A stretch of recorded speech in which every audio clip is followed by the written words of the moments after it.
Alright, this is our third problem. So gaseous nitrogen is held in two separate containers. That's kind of a good piece of information to remember. Whoops. Here we go. Okay. At identical temperatures, so the temperatures are the same and the pressure is the same. So let's just make a note here. Constant T and P. The volume of container 1 is 2.45 liters, and it contains 2.45 moles, 24.5 moles of nitrogen. The volume of container 2 is 7.65 liters. How many moles of nitrogen are in container 2? So constant temperature and pressure, that means I'm not going to be using them. So the volume, I do have the volume of container 1 is 2.45 liters. And it contains 24.5 moles. Moles is our variable here is going to be N, 24.5 moles.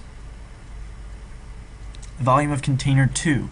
So this one's pretty easy. They're telling you we went from 1 to 2. So we've got V2 here is 7.65 liters.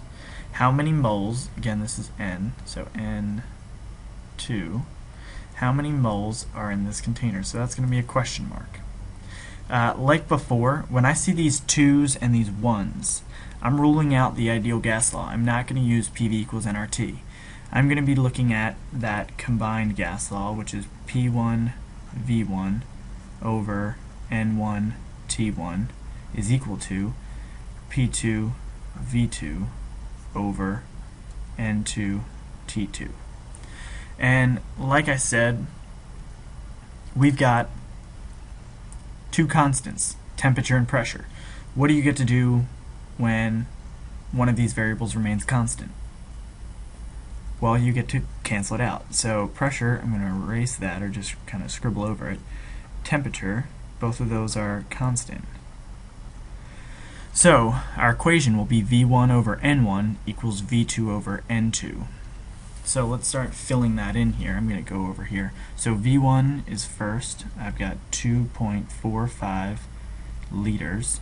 I'm going to go up here. Now I've done that one. I'm going to cross it out. It's over N1. So divided by, and this is N1, 24.5 moles is equal to, so we're done with this one. V2, I'll cross that out anyway. We're going to V2. It's going to be 7.65 liters over N2 is our last one. And N2 is what we're trying to find, so I'm just going to leave it as N2. Let's put, okay. So, in this situation, to me it looks like, and for most people in our class, that we're going to use cross multiplication. These are fractions. So we're going to multiply this number times this number. So let me put that in the calculator.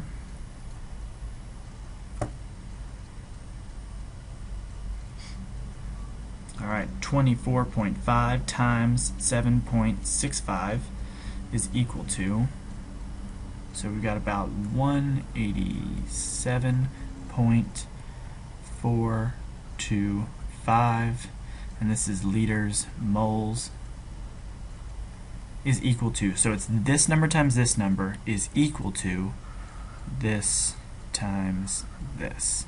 So over here we're going to put 2.45 liters times N2, and I'll put this in parentheses to make that clear. Okay, so in order to, so I'm solving for N2 over here. So I want to get that variable by itself. Any number divided by itself, 2.45 liters, can be canceled out. It's equal to 1 basically. And anything I do to this side of the equation over here, I must do to the other side of the equal sign. So I'm going to put divided by 2.45 liters as well. I see that liters can cancel out, so my answer will be in moles, which makes sense. N is, the units for N are moles. So let's put this in the calculator. 187.452. Like I said before in the last video, I'm not actually putting that number in the calculator. I'm actually leaving that original math just on the calculator, and now all I have to hit is divided by 2.45. And so the answer here, N2, is equal to 76.51 moles. I go back up to my question because now I'm starting to decide about significant figures. 3 significant figures. 3 and 3. So that means this number, I need 1, 2, 3 significant figures. So I'm going to kind of drop this last number. Before I drop that 1, I have to decide, is that 5 or greater, or is it less than 5? Well, if 1 is less than 5, I'm going to drop that number. And so my answer is 76.5 moles.